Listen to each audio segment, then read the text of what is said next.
Imagine the first light of dawn spreading across a silent desert.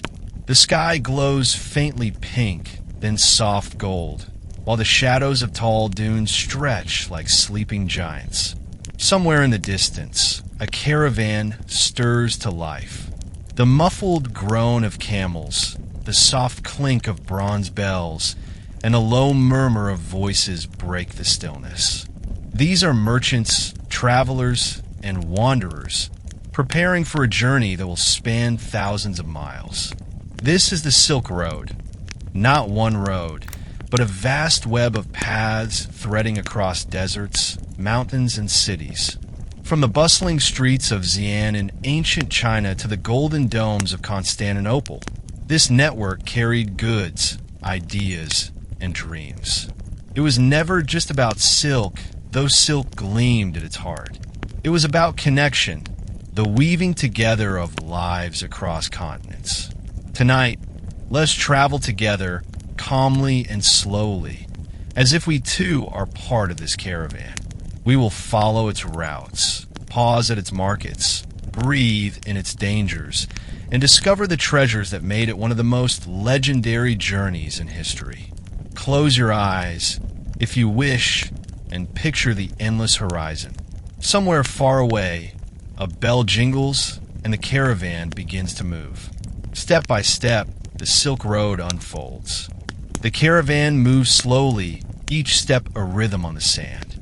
You hear the faint crunch of hooves, the soft sigh of desert wind.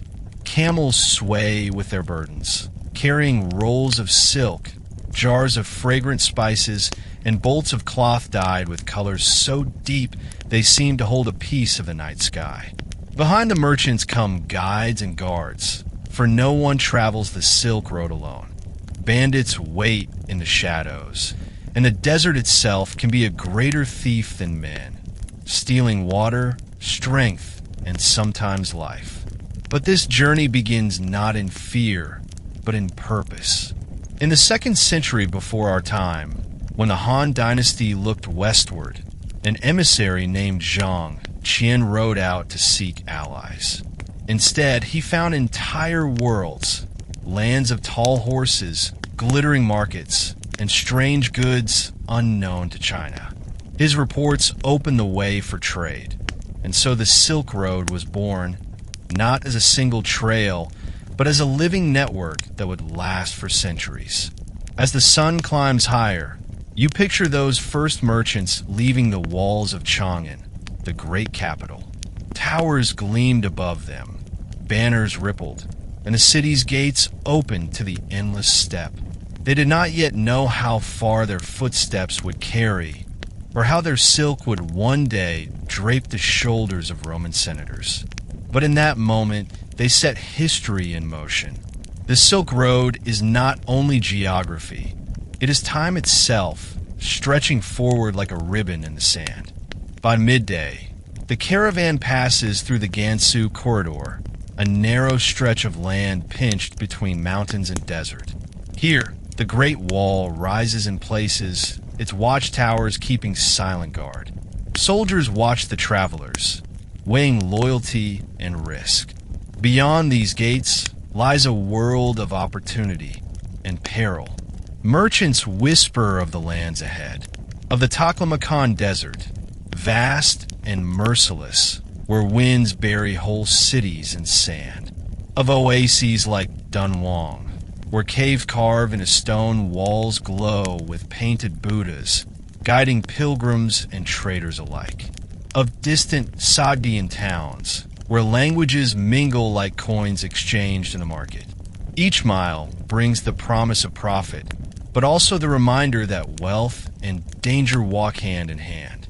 Alongside the flow of silk and spices travels rumor, of emperors and khans, of wars that shift the borders of kingdoms overnight.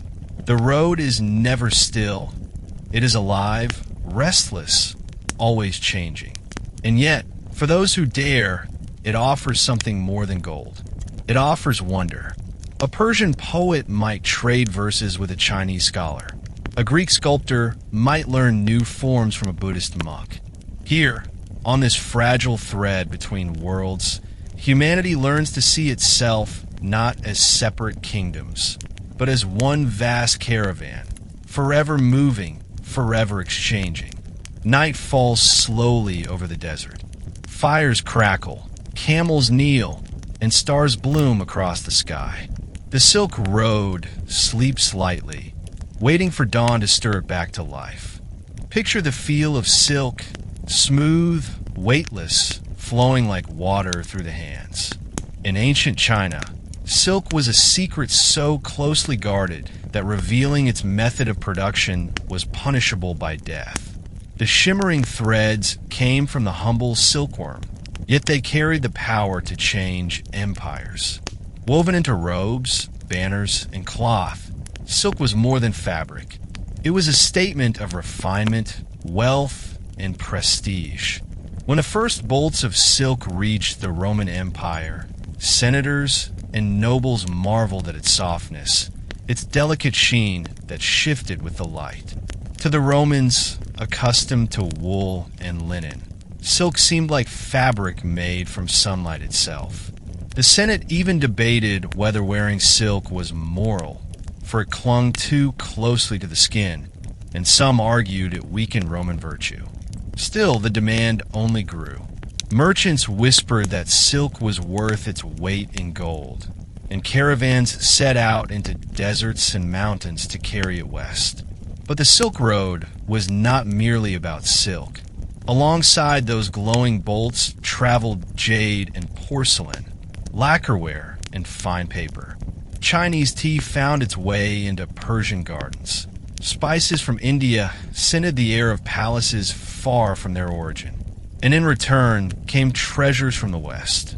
Strong horses bred on Central Asian plains, glassware from Rome that glittered in Chinese courts, and wine carried in clay jars across mountains. Step into the bustle of a market town along the road. The air is thick with smells, cinnamon, cardamom, and cloves, mingling with roasting meat and sweet dried fruits. Voices rise in a dozen languages, bartering, laughing, shouting above the hum of life. Traders handle coins minted in distant lands, passing them hand to hand like small fragments of the world itself. Here, wealth is not only measured in silver or gold.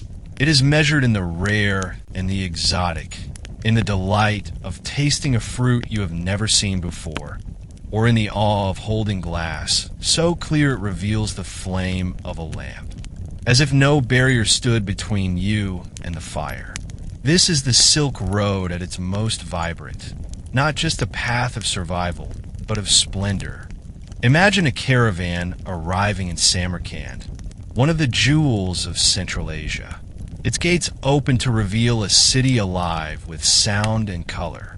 Here, merchants from China, India, Persia, and Arabia gather like rivers flowing into a single sea.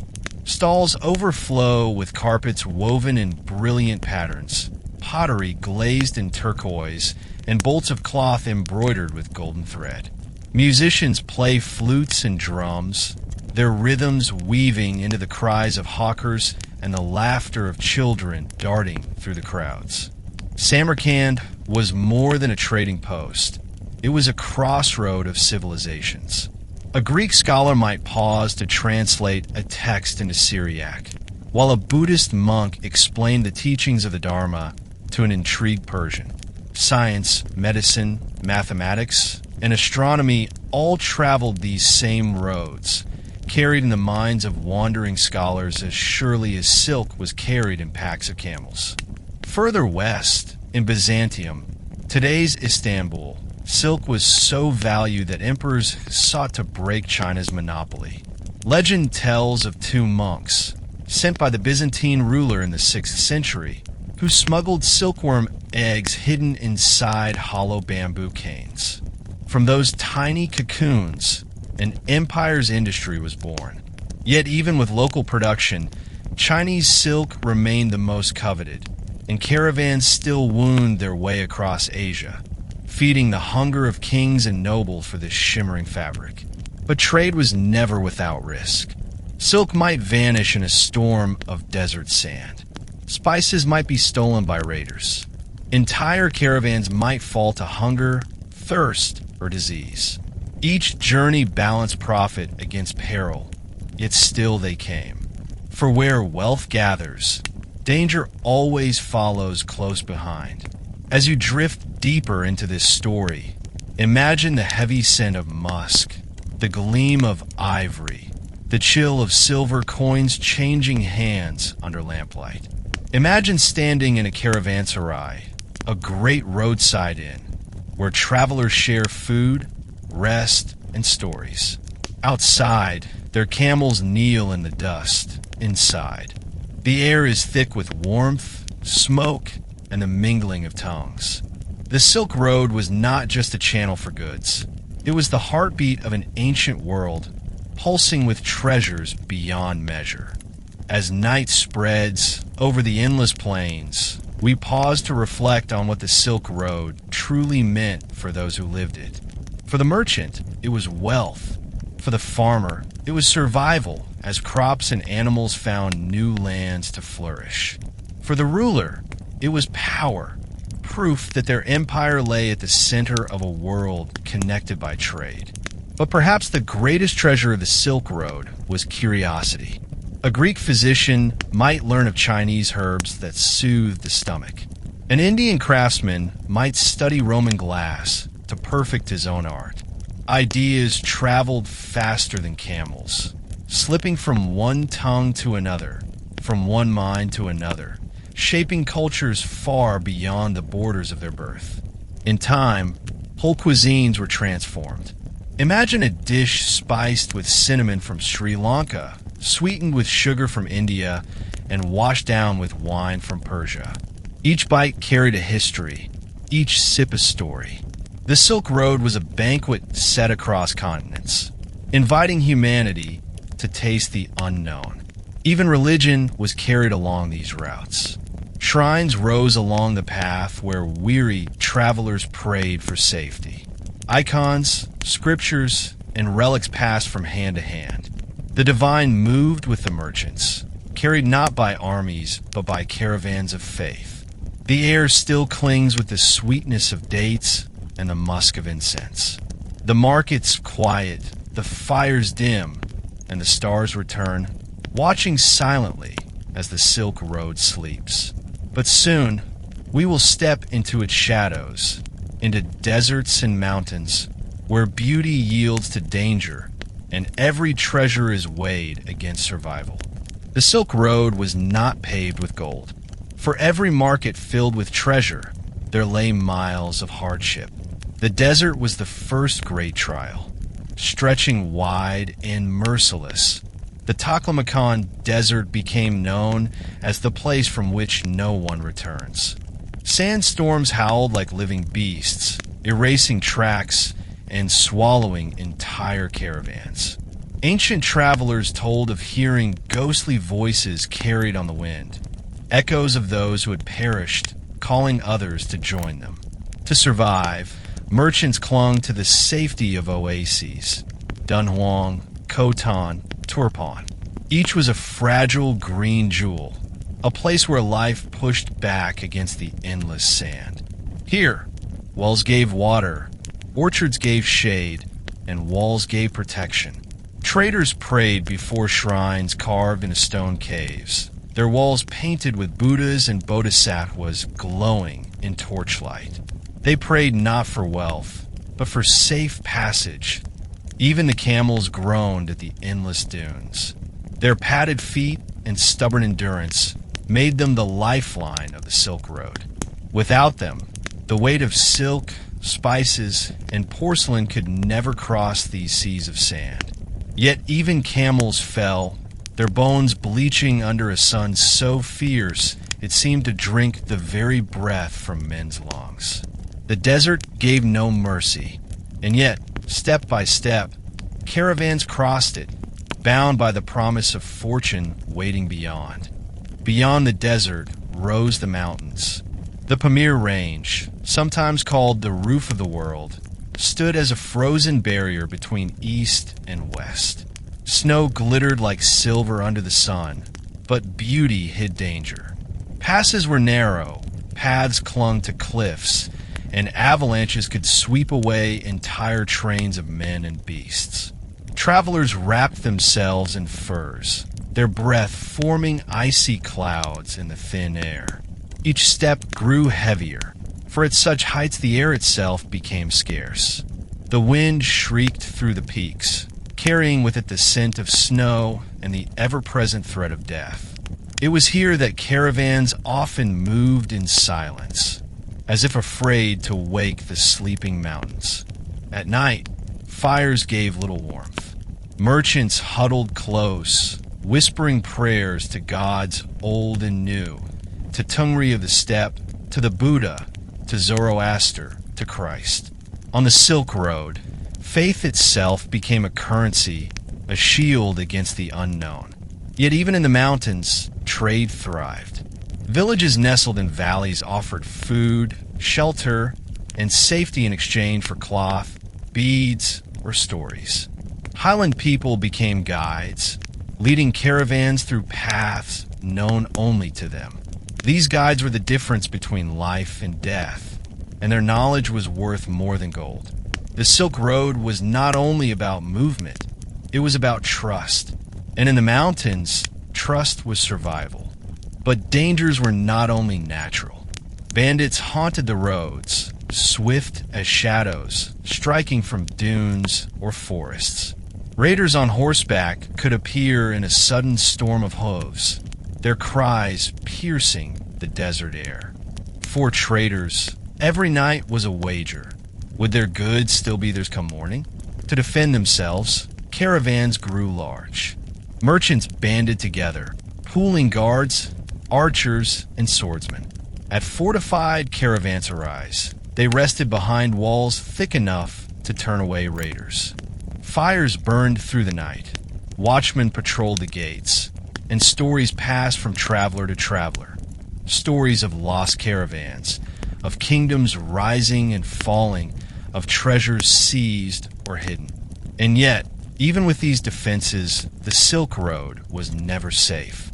Disease lurked in the crowded inns, carried on fleas, or in water drawn from tainted wells.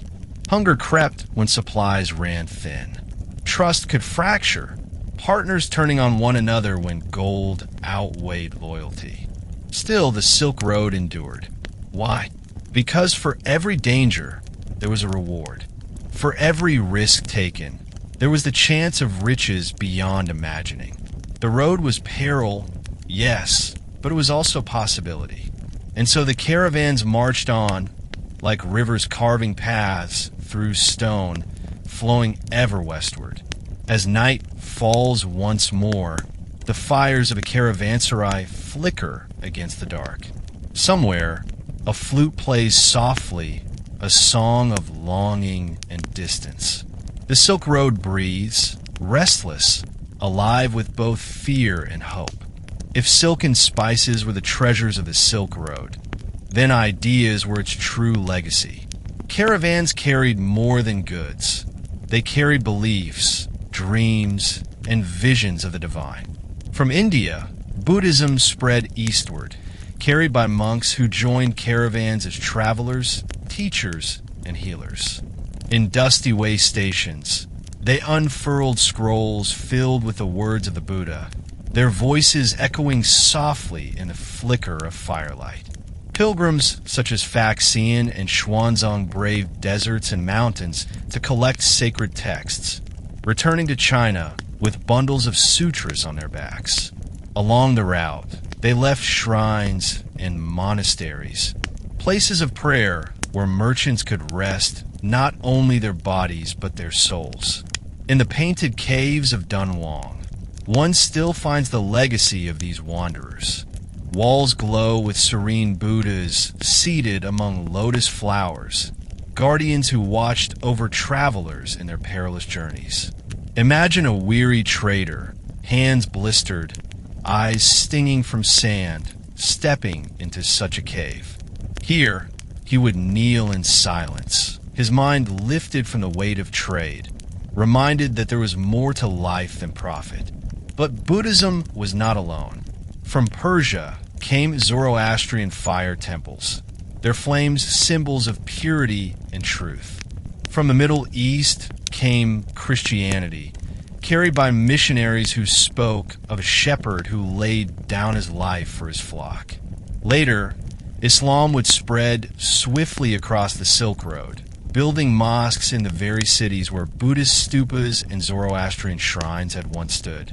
On this road, faiths met and mingled. Sometimes they clashed, sometimes they blended, but always they traveled together, bound by the same dust, the same dangers, the same endless horizon. Not only religions, but art and language traveled the Silk Road, transforming the world's imagination. In Bactria and Gandhara, Greek sculptors left behind after Alexander the Great's campaigns carved stone Buddhas with flowing robes and gentle expressions, an art form blending East and West, where Hellenistic realism kissed Indian spirituality. These Greco-Buddhist figures stood in monasteries, silent teachers of a world where cultures fused like melted gold. Music, too, crossed borders. The twang of the Persian lute found its way to China, while drums from India beat in Central Asian courts. A traveler might fall asleep to the sound of a flute carved in one land, playing melodies from another, proof that sound itself could migrate. Even the words we speak bear the fingerprints of the Silk Road. Persian terms slipped into Arabic, Sanskrit blended into Chinese, and Turkic tongues carried fragments of every language they encountered. A single market could echo with more voices than one could count, each word a small bridge between distant lands. Scientific knowledge also flowed along these paths. Chinese papermaking found its way to Samarkand, and from there into the Islamic world, eventually reaching Europe. With paper came books, and with books came the preservation of wisdom, astronomy, medicine, philosophy, ideas that still shape us today. The Silk Road was not just commerce, it was communication. Every coin exchanged, every word translated, every song sung became part of a larger story. Humanity learning from itself. But with wonders came shadows. The Silk Road carried not only treasures and truths, but also disease. In the crowded caravanserais, where men and animals pressed together, sickness spread quickly. Fleas clung to furs, water grew foul in clay jars, and fevers traveled farther than merchants ever intended. The most infamous of these was the Black Death, the plague that swept out of Asia in the 14th century. Carried by merchants and ships, it reached the cities of Europe and claimed millions of lives. What began as trade became tragedy, as the very networks that had connected humanity also spread its greatest affliction. And yet, even in this, the Silk Road reminds us of a truth. To be connected is to be vulnerable. Every gift comes with risk, every bond with cost. The same road that carried silk to Rome carried sorrow to Europe. The same caravan that brought wisdom to China carried whispers of death in its wake. Still, when we listen closely, we hear something deeper. We hear the heartbeat of a shared humanity, seeking, striving, risking, creating. The Silk Road was not only about what we gained or lost, but about the courage it took to journey at all. As night settles, imagine a caravan pausing at an inn along the road. Merchants sit by the fire, telling tales of distant lands. Their voices fade as sleep takes them, while outside, the road stretches onward, silent and eternal, waiting for dawn. Every road has its twilight. The Silk Road, after centuries of splendor, began to fade. Empires shifted like dunes in the wind. The Mongols, who once opened the way under the vast Pax Mongolica, eventually fractured into rival khanates. Wars scarred the landscapes that had once welcomed caravans. Banditry returned with sharper teeth. But the greatest change came from the seas. In the 15th century, bold sailors from Europe sought new ways to reach the treasures of the East. Portuguese ships rounded Africa's southern cape. Spanish galleons crossed the vast Pacific, and soon the oceans became the new highways of the world. The old caravan trails, so dependent on oases and mountain passes, could not compete with the speed and scale of maritime trade. The Ottoman Empire, too, rose as a mighty power, closing off many of the western routes and tightening control over overland commerce. What had once been a flowing web of trade slowly frayed, its threads unraveling into silence. Cities that had thrived on caravans dwindled. Caravanserais, once echoing with laughter and song, fell into ruins, their stones left to the wind. And yet, though the physical road waned, its memory endured. For the Silk Road was never only about markets. It was about humanity's daring to connect, to stretch beyond the horizon, to seek what lay in the unknown. Close your eyes and imagine walking along the remains of the Silk Road today. The sands of the Taklamakan still whisper across buried towns. The painted caves of Dunhuang still glow, their Buddhas serene, their guardians patient. The stones of Samarkand still gleam under the sun, their turquoise tiles shining like the sky itself. Though caravans no longer pass, the air still seems heavy with memory, as if the ghosts of traders and pilgrims walk beside you. Modern archaeologists and travelers trace these paths, uncovering coins lost by merchants, beads that once adorned a noble's robe, fragments of paper inscribed with forgotten tongues. Each artifact is a voice speaking across centuries, reminding us that no journey is ever truly gone. It simply shifts into story. And perhaps the Silk Road has not vanished at all. In our age of airplanes and fiber optic cables, of shipping containers and satellites, the world is more connected than ever. Trade still flows, ideas still travel, faith still spreads. In a way, every email, every flight, every exchange is another echo of that ancient road, another thread in the same tapestry. The Silk Road never died. It transformed. As the final night settles over our journey, picture once more the caravan fires glowing in the desert dark.